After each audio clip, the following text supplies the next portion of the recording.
चिडून काय बोलतेस माझ्याशी? हा बघ तू खूप सतवलंस मला आणि you have hurted me so please. बच्चा, I am sorry for that यार.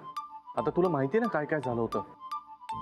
माझ्याकडे दुसरा ऑप्शन तरी होता का? हा पण आता सगळं संपलंय ना, म्हणजे पायाचंही निस्तरलंय. आता वी कॅन मीट ना, आता भेटू शकतो आपण. अजिबात नाही. बच्चा, तू राग सोड बरं. मी येतोय तुला पिकअप करायला. मला भेटायचं असेल तर खूप मोठी पेनल्टी द्यावी लागेल. बरं ठीक आहे, तू म्हणशील ते करेन. बोल काय हवंय तुला? Okay then let's go shopping. मी खूप शॉपिंग करणार आहे. वाटलंच होतं मला. ठीक आहे, तू सांग कुठे करायचं शॉपिंग? सीझन्स मॉलला जायचं आपण. बरं हरकत नाही. सीझन मॉल तर सीझन मॉल. मी येतो आणि आपण जाऊया सीझन मॉलला. पिकअप करायला येतो. Okay okay love you. Okay bye बच्चा, लव्ह यू.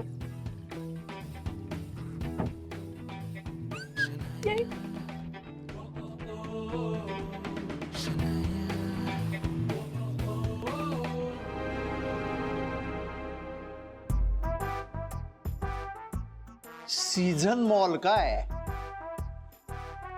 गुरुनाथ शनया, आज तुम्हाला दोघांनाही रेड हँडच पकडतो.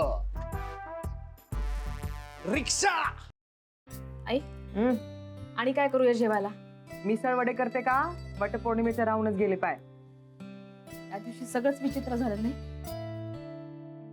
मी यांच्यावरती उगाच संशय घेत. राधिका, तुझं काही चुकलं नाही, तुझं बरोबर आहे.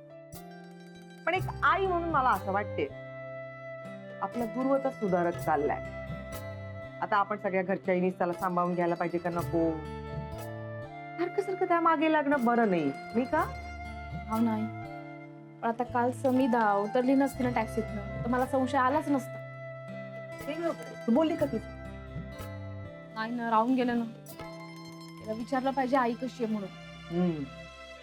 खरं तर नानीजींनाच विचारणार होते पण तिला आवडायचं नाही म्हणून नाही विचार.